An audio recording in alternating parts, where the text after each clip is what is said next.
Herzlich willkommen auf meinem Kanal. Ich bin die Emine und ich zeige dir heute die weltbesten Zimtschnecken, die du jemals in deinem Leben gegessen hast. Ich meine natürlich das Rezept.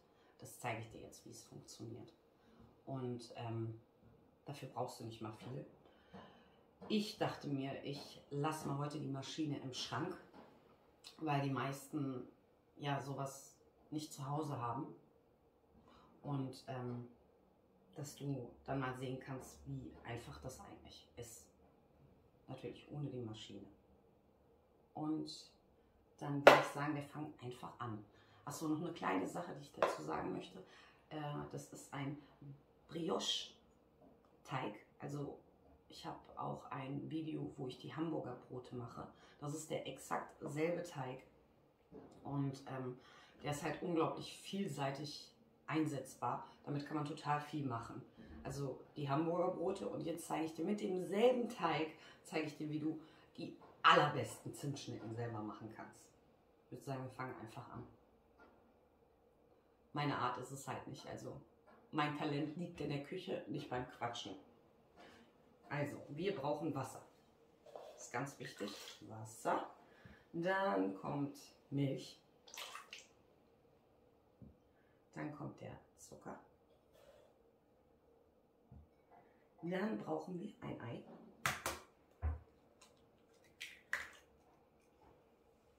Und die Hefe. Die Mengenangaben schreibe ich wie immer unten in meiner Infobox. So, nachdem die flüssigen Zutaten alle in der Schüssel gelandet sind, verrühren wir das Ganze.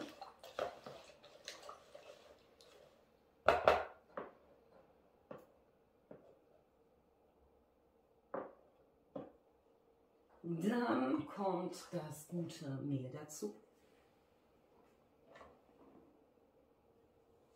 Das Ganze wird dann Salz, darf natürlich auch nicht fehlen. Das Ganze verrührst du dann zu Hause am besten erstmal mit so einem Löffel.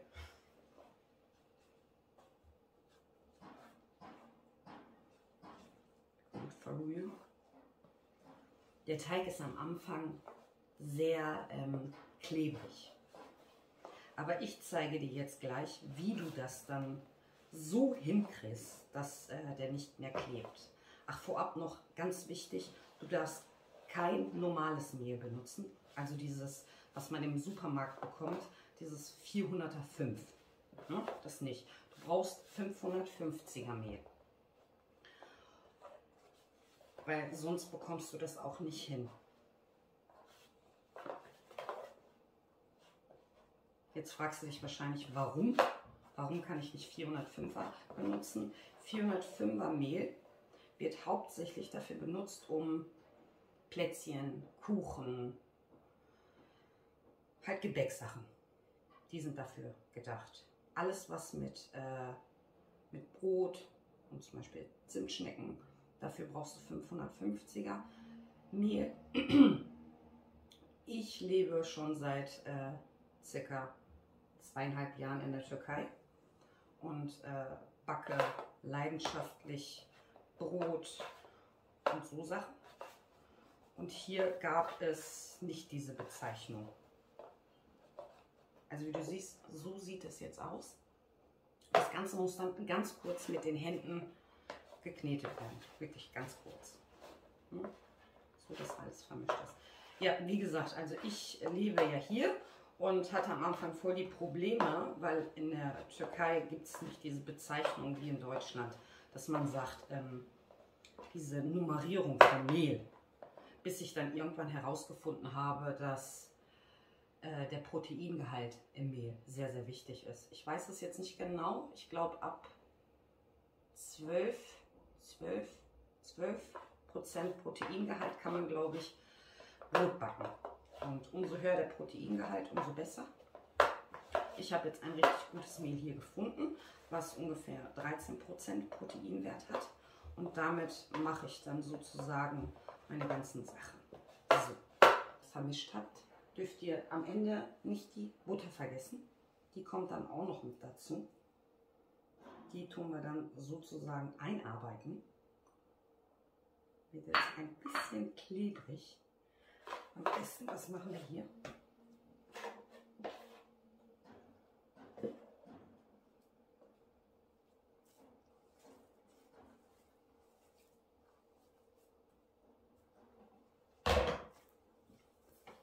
Also am besten, also wenn die Butter drin ist, streckt ihr das dann sozusagen so mit den Händen. Das ist halt echt klebrig. Die Butter, die muss auch zimmerwarm werden, damit man sie besser einarbeiten kann. Und wenn man das alles nicht gewohnt ist, ist es natürlich alles nicht so toll. Aber ich wollte euch das ja auch zeigen, wie ihr das dann ohne die Maschine machen könnt. Einfach bis die Butter komplett mit drin ist. Also ihr seht jetzt auch die Konsistenz, die ist halt echt nicht toll. Aber es geht. So. Wir haben es dann auch gleich. Also nicht erschrecken. Ihr werdet das wahrscheinlich, wenn ihr das zu Hause macht, genau so haben. Also bei mir ist es auch gleich soweit. Mit einer Maschine. Das ist natürlich praktischer. Aber es geht auch so. So.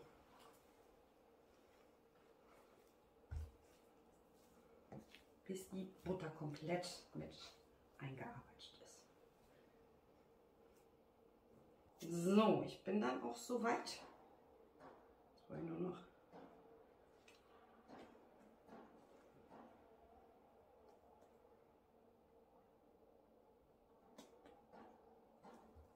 so einen Schaber braucht ihr auch.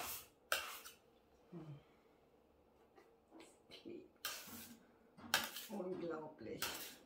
So sieht das gute Stück jetzt aus. Nachdem alles sozusagen vom Teig aufgenommen ist, nehmt ihr dann den Teig und dehnt und faltet ihn nochmal. So geht das Ganze. Das Ganze kann auch dann so hier stehen brauchen. Ist so eine Plastikabzugshaube. Das legt ihr dann einfach drauf und wartet dann so um die 15 Minuten. Und dann wird der Prozess, also dieses Dehnen und Falten, wird dann nochmal wiederholt. Das zwar 3-mal müsst ihr das machen, dass der Teig das Ganze, diese Flüssigkeit aufnimmt und damit sie dann auch nicht mehr kleben. Also wie ihr seht, so sieht es aus, wenn man es mit der Hand macht.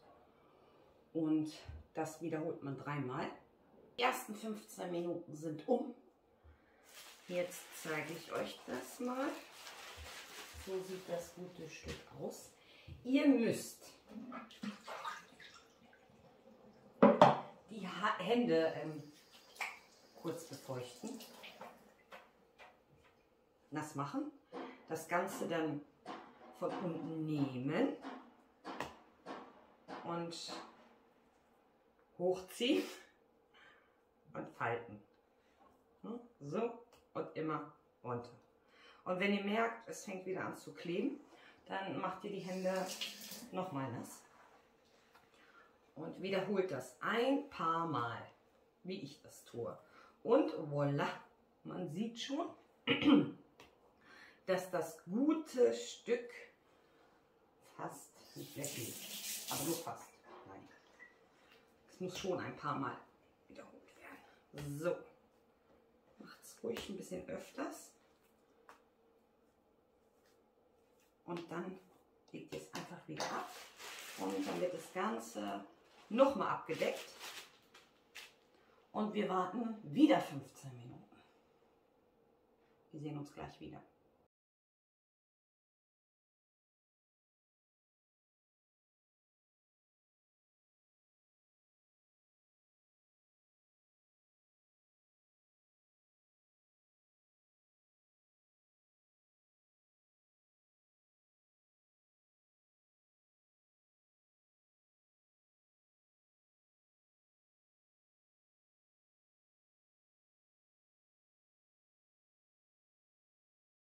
Jetzt beim letzten Mal Dehnen und Falten angekommen.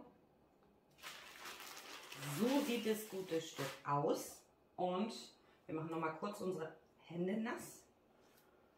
Und wie ihr seht, das gute Ding, das klebt nicht mehr so doll. So, dann machen wir das noch mal kurz. So, wie ihr seht, kaum nur noch. Jetzt brauchen wir ein bisschen Mehl. Ein bisschen. Und zwar geht es jetzt ums Entgasen. Also man könnte das theoretisch gesehen weglassen oder man macht es, weil der Teig dadurch dann auch keine Bläschen mehr im Teig hat. Also das müsste man dann dreimal auch wiederholen. Das, was ich euch jetzt gleich zeige. Immer alle 15 Minuten. Das ist halt dieses Mühsame. So.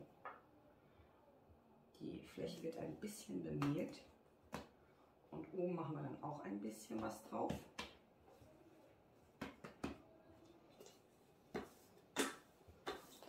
Man hört es. Es knackst.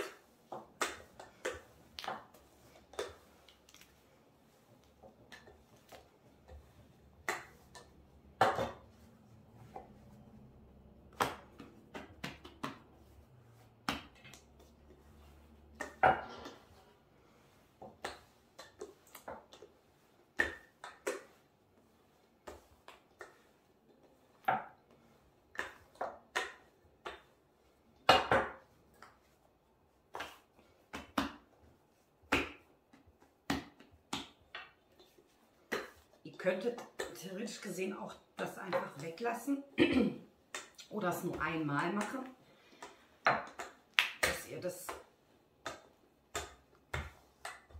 Gas sozusagen rausmacht.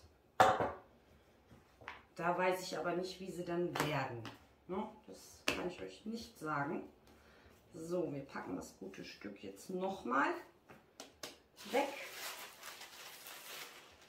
Abgedeckt für 15 Minuten und dann sehen wir uns wieder.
So Leute, jetzt sind wir beim dritten und letzten Mal entgasen angekommen.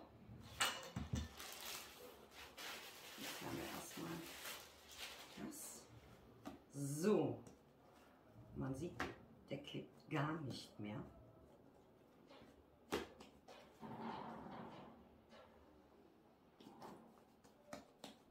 Jetzt sind wir so weit. So. Man hört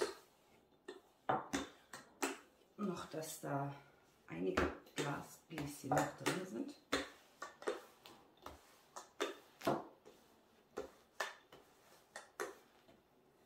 Alles schön rausdrücken.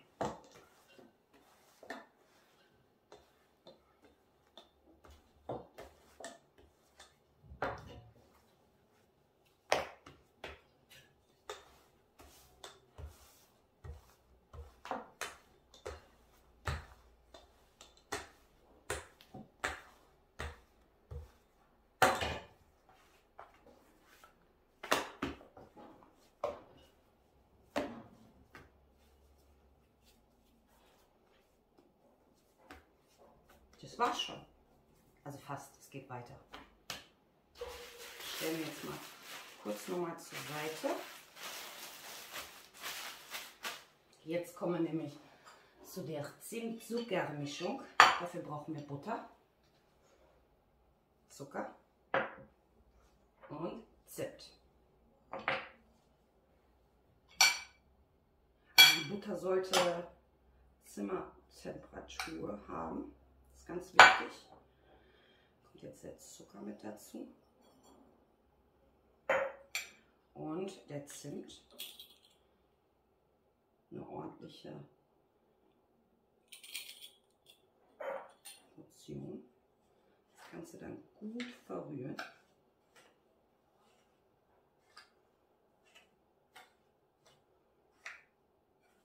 Am besten mit der Hand.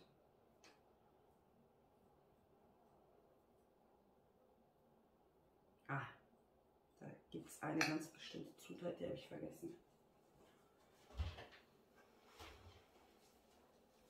Vanille.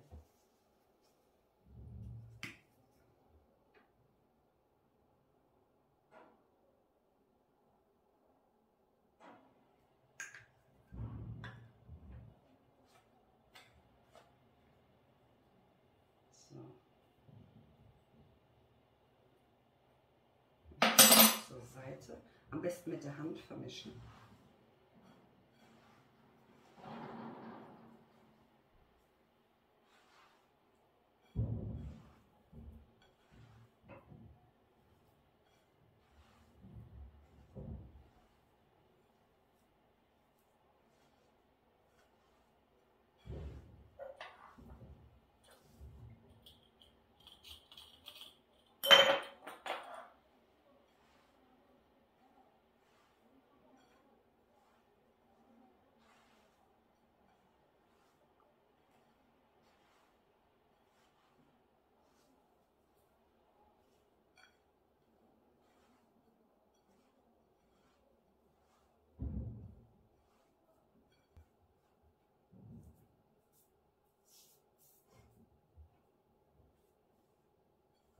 So, ist jetzt auch fertig.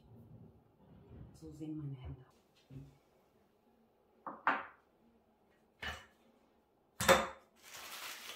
So, dann kann es jetzt losgehen.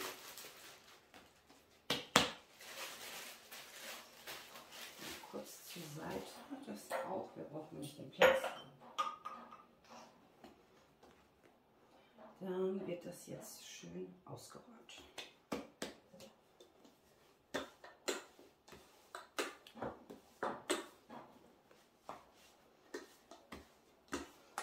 Man sieht jetzt, wie fest der Teig geworden ist.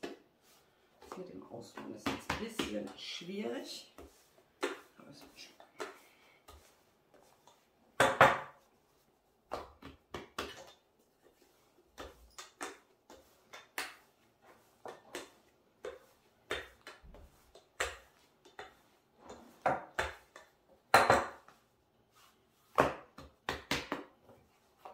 Immer wieder ein bisschen Mehl drauf tun.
So, dann kann es jetzt schon losgehen.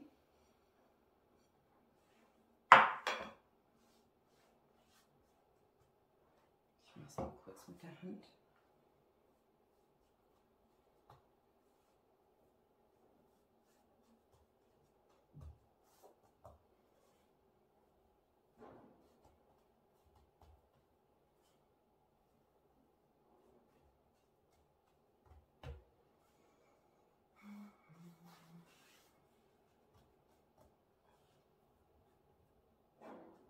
Die Masse ist jetzt auch ein bisschen fester.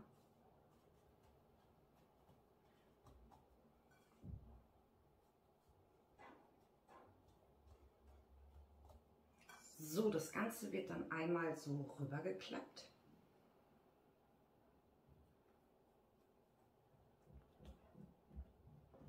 Von der Seite auch nochmal.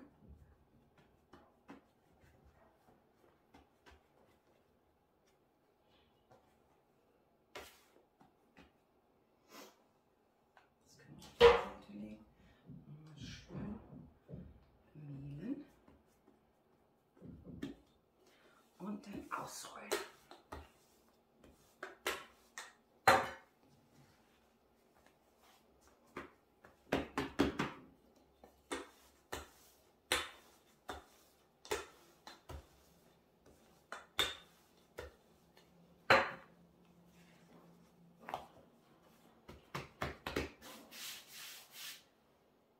Und auch nochmal.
So, das war schon.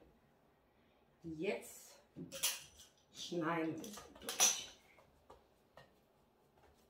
Also normalerweise rollt man ja Zimtschnecken, wie man sie halt üblich kennt, dass man sie einrollt und dann jeweils so schneidet und aufs Backblech tut. Ich habe eine andere Methode, die ich euch jetzt gleich zeigen werde, die erstens total schön aussieht und zweitens mir persönlich viel mehr gefällt. Ich muss nur gucken, dass ja nichts gleich rausfällt. So, hier ist mir das so ein bisschen zu. Das wird dann einmal so geschnitten.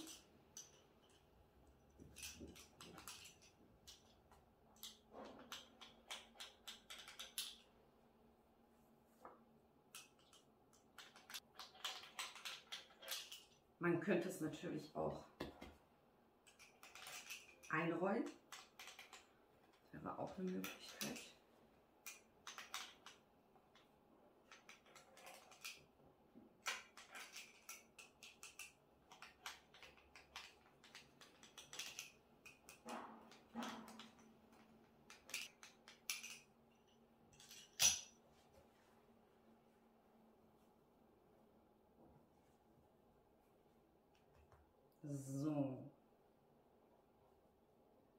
So sieht das Ganze dann aus. Also ihr entscheidet dann, je nachdem wie dick sie sind. Bei mir sind sie jetzt ungefähr so. So schaut es aus. Das Ganze könnt ihr jetzt ein bisschen ziehen. Wird es um den Finger gewickelt. So. Und dann zieht ihr das so ein bisschen noch ziehen.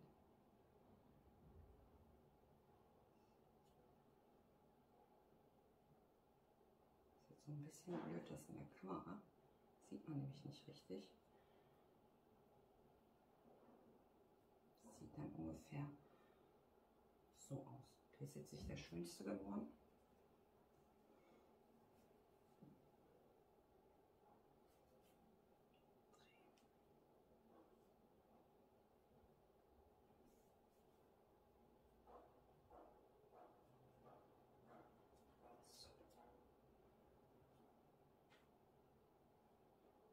sieht es dann aus.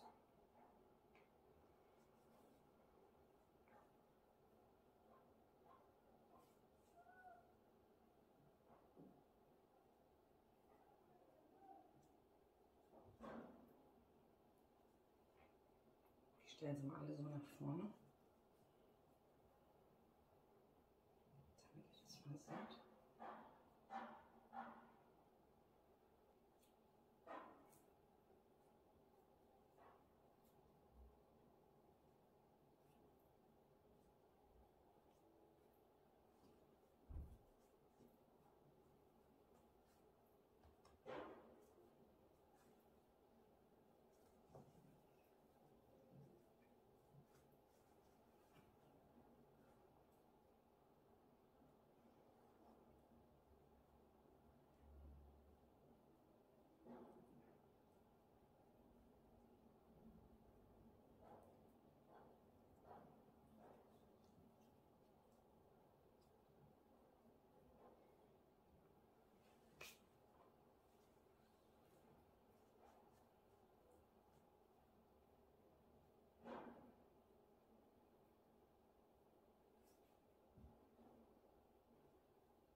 So, das Ganze kommt jetzt auf den Backblech.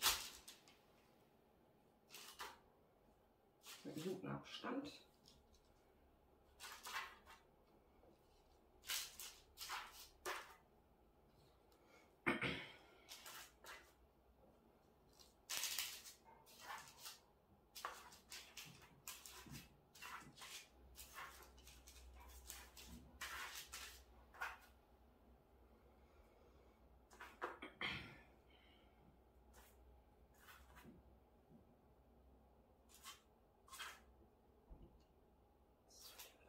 Hierhin, den dahin. So. Und so sieht das Ganze aus.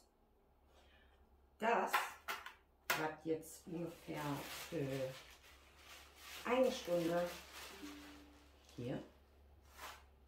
Und nach einer Stunde sehen wir uns wieder. So, ihr Lieben, jetzt ist ungefähr 40 Minuten sind jetzt vergangen. Und ich schalte jetzt schon mal den Backofen an. Damit braucht ja seine Zeit, bis er die Temperatur, also bis es vorgeheizt ist. Die Zimtschnecken kommen bei 190 Grad Ober- und Unterhitze in den Backofen auf die mittlere Schiene. So, eine Stunde ist jetzt vergangen und die Zimtschnecken sind also das Volumen hat sich verdoppelt, wie ihr seht. Genau, so schaut es jetzt ungefähr aus. Das Ganze wandert jetzt bei 190 Grad, 20 Minuten in den Backofen. So.